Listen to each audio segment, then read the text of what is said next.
네, 귀한 찬양 감사합니다. 인천에서 안산에서 찬양하기 위해서 이렇게 오셔서 함께 영광 돌려드리니 얼마나 감사한지 모릅니다. 오늘도 하나님께서 우리와 함께 하시며 우리의 앞길을 인도해 주실 줄로 믿습니다. 절망 같은 세상 속에서 소망의 길로 우리를 붙잡아 주실 줄로 믿습니다. 사람은 누구나 살아 숨을 쉬는 한 무언가를 갈망하며 살아갑니다. 만약 아무런 갈망도 어떤 욕망도 없다면 그 사람은 죽은 사람일 것입니다. 어떤 사람에게는 그것이 돈이기도 하고 성공일 수도 있고 건강일 수도 있습니다. 인생의 마지막에는 어쩌면 생명 그거 하나 붙잡고 살아간지도 모르겠습니다. 이처럼 사람은 자신에게 처한 상황에 따라 갈망하는 것이 그때그때 달라지기도 하지만 무언가를 갈망하며 소망하며 살아간다는 것은 변함이 없습니다. 그런데 문제는 많은 사람들이 무언가를 갈망하면서도 구체적으로 자신이 정말 진짜 원하는 것이 무엇인지를 제대로 알지 못한 채 다른 사람들이 쫓아가고 갈망하는 것을 자신도 쫓아간다라는 것입니다. 그것이 정말 자기에게 꼭 필요한지 필요하지 않은지도 모른 채 군중심리처럼 사람들이 그걸 원하니까 나도 원해야 한다라는 생각으로 다니는 경우가 많습니다.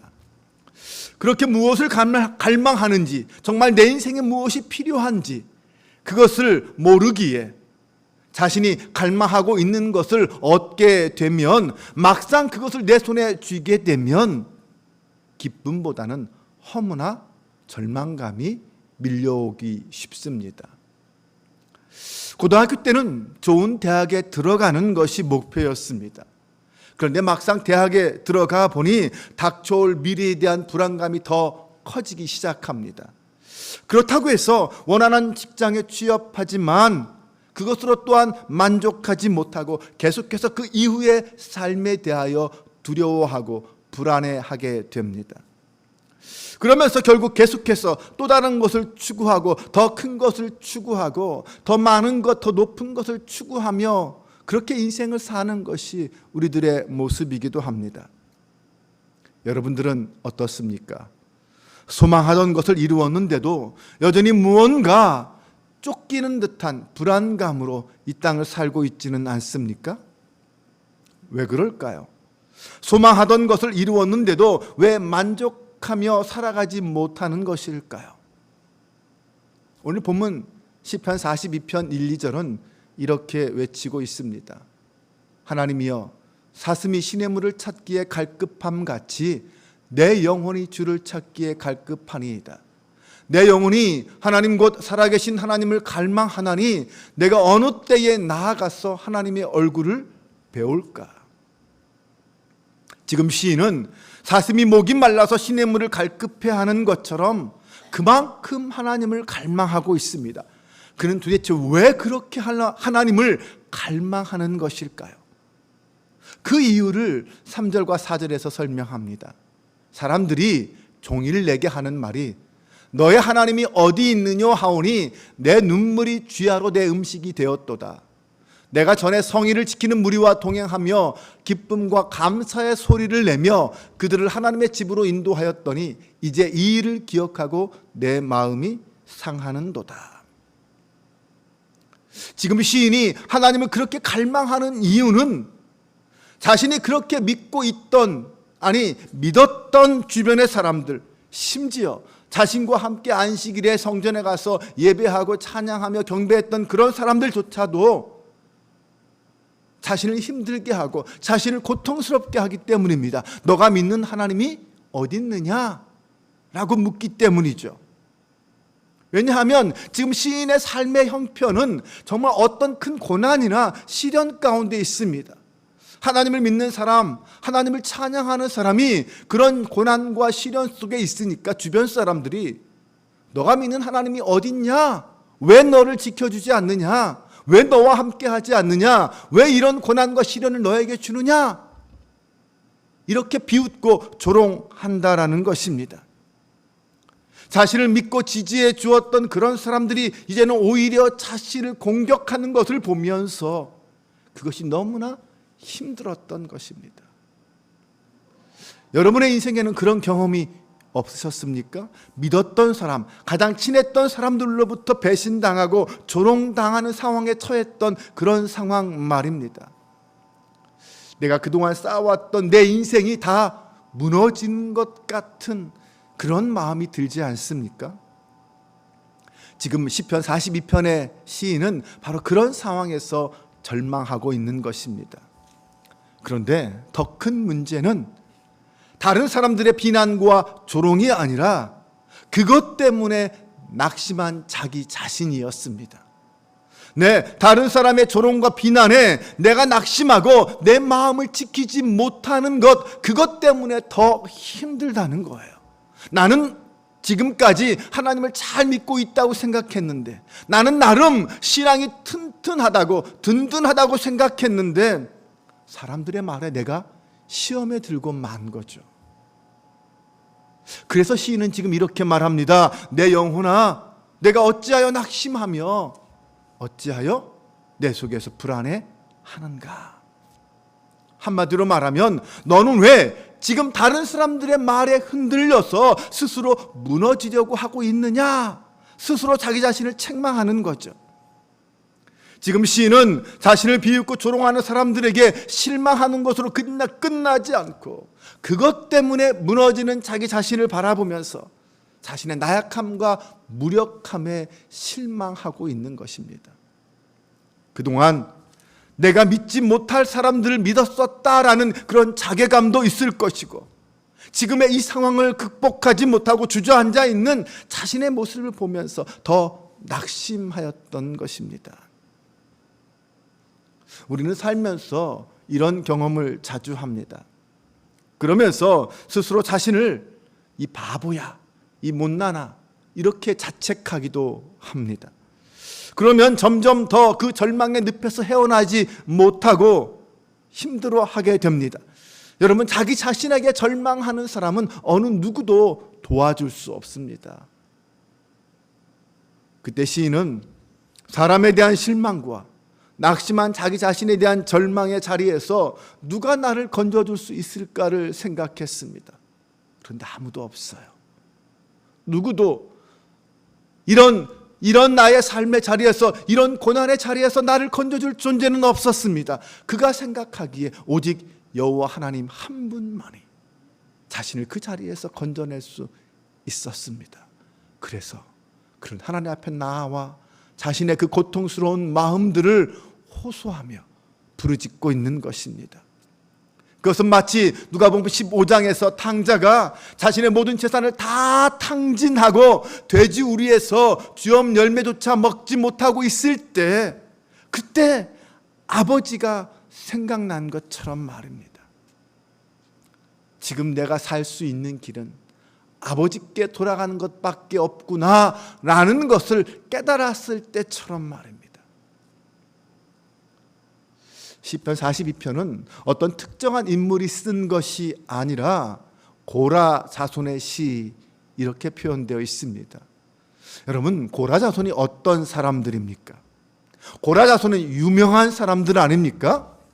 물론 좋은 쪽보다는 나쁜 쪽으로 유명한 사람들이 바로 이 고라 자손들입니다. 민수기 16장에 보면 출애굽 당시에 이 고라 자손들이 아론의 자손들만 대제사장이 제사장이 된다라는 것에 반기를 들고 모세와 아론을 죽이려고 했습니다. 제거하려고 반역을 주도했던 사람들입니다. 그래서 하나님께서는 그 고라 자손들의 반역에 대하여 거기에 동참했던 사람들을 다 땅을 갈라서 다 그냥 그 속에 엎어버렸습니다.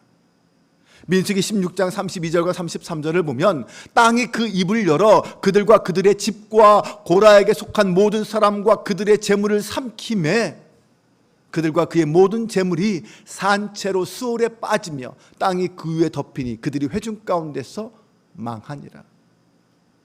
땅이 갈라져서 그들을 다 삼켜버렸습니다. 그런데 그때 그 고라 자손들이 모두가 다 죽은 것은 아니었습니다.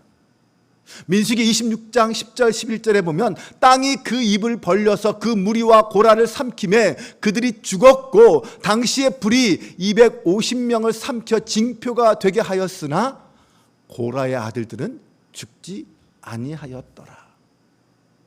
네, 그 사건으로 인하여 많은 사람들이 다 목숨을 잃었지만 고라의 아들들은 살아남은 사람들이 있었습니다. 그리고 그 후에 살아남은 고라의 자손들은 하나님의 성전에서 중요한 직분을 맡게 됩니다. 역대상 6장에 보면 다윗이 언약궤를 예루살렘으로 가져온 다음에 성전을 짓기 전에 그 성막에서 하나님을 찬양하는 일을 어떤 사람들에게 맡기게 됩니다. 그때 헤만이라는 사람이 찬양대의 대장이 되고 아삽이라는 사람이 부대장이 돼요. 그런데 이 헤만과 아삽이 바로 고라 자손이었습니다. 시편에 고라 자손들이 지은 시가 여러 편입니다. 시편 42편, 44편, 45편 등 모두 11편의 시가 있어요. 이처럼 헛된 욕심으로 인해서 모든 것이 무너지고 그랬던 자기 자신 때문에 절망했던, 뼈저리게 절망했던 그 고라 자손들이 환골탈태해서 찬양대의 중추가 되는 쓰임을 받게 되었다는 것입니다. 어떻게 그렇게 될 수 있었을까요? 그것은 한때는 자신들의 죄악으로 절망했던 그 고라 자손들이 그것을 통하여 고난의 때에 내가 누구를 의지해야 할지, 내 인생에서 내가 정말 바라야 할 존재가 누구인지 그들은 절절히 깨닫게 되었다는 것입니다. 그래서 그들을 누군가가 조롱하고 비웃고 스스로 그런 자신에 대하여 절망하고 낙심할 때에 그들은 하나님을 찾아서 하나님께 찬양할 수 있었습니다. 외칠 수 있었습니다. 내 영혼아, 내가 어찌하여 낙심하며 어찌하여 내 속에서 불안해하는가? 넌 하나님께 소망을 두라. 그가 나타나 도우심으로 말미암아 내가 여전히 찬송하리로다. 여러분, 하나님께 소망을 두라. 그 말에서 이 소망이란 단어가 야할이라는 단어인데 기다리다는 뜻이에요. 소원을 두다, 소원을 두며 기다리다라는 뜻입니다. 다시 말해서 지금 이 시인은 인생의 모든 소망의 자리에 소원을 두고 기다려야 할 존재는 하나님이다 라고 말하고 있는 거죠. 성경에는 그렇게 하나님을 향하여 소망을 두고 인생의 고난의 자리에서 인내하며 기다렸던 사람들의 이야기로 가득 차 있습니다. 자신이 기대했던 모든 소망이 무너졌을 때 그럼에도 하나님을 향한 소망만은 놓지 않았습니다.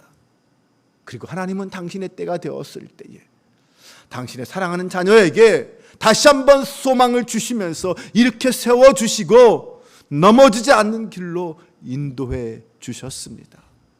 여러분, 모세가 그랬고요, 여호수아도 그랬고, 야곱과 요셉과 다윗 등등 수많은 사람들이 그들이 겪었던 절망과 고통의 순간들이 얼마나 많았었습니까?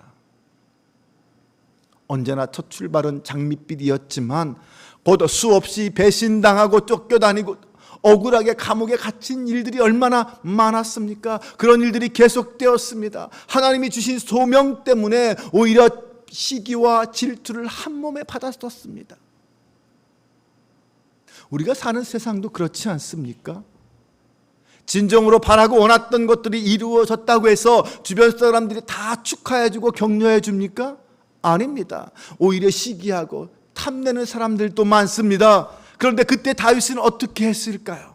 그는 그때 누구를 의지했습니까? 그때 다윗은 이런 고백을 했습니다. 시편 18편에 보면은 나의 힘이신 여호와여, 내가 주를 사랑하나이다. 여호와는 나의 반석이시요 나의 요새시요 나를 건지시는 이시요 나의 하나님이시요 내가 그 안에 피할 나의 바위시요 나의 방패시요 나의 구원의 뿌리시요 나의 산성이시로다. 내가 찬송받으실 여호와께 아뢰리니 내 원수들에게서 구원을 얻으리로다. 아멘. 누구나 갈망하고 바라는 일들이 있습니다. 수험생을 합격을 바라고요, 취업준비생은 취업을 바랍니다. 결혼을 원하는 사람은 좋은 배우자를 소망하고 집이 없는 사람은 내 집 마련을 꿈꿉니다. 그런 상황에서 우리가 반드시 기억해야 할 것은 그런 갈망하는 것이 내게 이루어졌다 하더라도 그것이 나를 영원히 만족시키거나 영원한 평안을 줄 수는 없다라는 것입니다. 그러기에 오늘 시인은 내 영혼아 내가 어찌하여 낙심하며 어찌하여 내 속에서 불안해하는가. 넌 하나님께 소망을 두라. 그가 나타나 도우셔서 나와 함께 하시니 그 하나님을 여전히 찬송하겠다. 이렇게 고백했던 것입니다. 사랑하는 여러분, 하나님께 소망을 둔 사람에게 성경은 다음과 같은 약속을 합니다. 이사야 40장 31절 말씀을 다 같이 함께 한 목소리로 봉독해 보겠습니다. 오직 여호와를 앙망하는 자는 새 힘을 얻으리니 독수리가 날개치며 올라감 같을 것이요 다른 박질하여도 곤비치 아니하겠고 걸어가도 피곤치 아니하리로다. 아멘. 여호와를 앙망하는 자, 여호와를 소망하는 자에게, 간절히 바라는 자에게 하나님이 이런 은혜와 복을, 능력을 허락해 주실 줄로 믿습니다. 우리 인생에서 내가 기대했던 것이 무너졌을 때 여러분 오늘 20편 42편 말씀을 반드시 기억할 수 있기를 바랍니다. 그것은 지금 이 순간이 결코 내 인생의 마지막 순간이 아니고 우리의 진정한 소망을 어디에 두어야 할지 깨닫게 되는 기회가 될 것입니다. 그러므로 인생의 소망을 세상의 그 어떤 것에 그 누구에게 두지 마시기 바랍니다. 오직 하나님께만 소망을 두시기 바랍니다. 그러면 그 하나님은 결코 우리를 배신하지 않으실 것입니다. 낙심케 하지 않으실 것입니다. 하나님은 모든 절망의 뿌리를 뽑고 새로운 은혜와 사랑으로 우리를 채워주실 줄로 믿습니다. 오직 하나님을 갈망합시다. 거기에 진정한 소망이 있음을 믿으시기 바랍니다. 기도합니다. 아버지 하나님, 주님은 우리의 영원한 소망이요 방패가 되심을 믿습니다. 연약하고 죄 많은 우리를 버려두지 않으시고 당신의 자녀로 불러주심을 감사합니다. 그 사랑과 그 은혜에 의지하여 주님께 소망을 두기를 원합니다. 절망과 낙심 속에 갈 길 몰라 방황하는 저희 가운데 임하셔서 우리의 소망이 되어주시고 위로가 되어 주옵소서. 사랑의 하나님, 험한 세상의 풍파 앞에서 크고 강한 인생의 대적들 앞에서 무너지는 저희를 긍휼히 여겨 주옵소서. 나의 반석이요 요새여 피할 바위시여 구원의 뿌리 되신 주님을 바라보며 주님이 주시는 새 힘을 얻게 하여 주옵소서. 원수들 앞에서 구원을 얻어 믿음의 승리를 거두게 하여 주옵소서.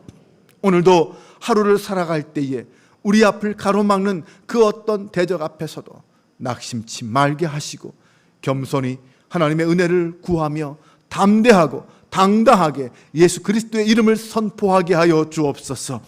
이제는 우리 주 예수 그리스도의 은혜와 아버지 하나님의 사랑하심과 성령의 인도 교통 함께 동행하심이 모든 상황 속에서 살아계신 하나님만을 갈망하며 기쁨과 감사로 살아가리라 다짐하고 돌아가는 모든 성도들 위해 지금부터 영원까지 함께 하시기를 간절히 축원하옵나이다.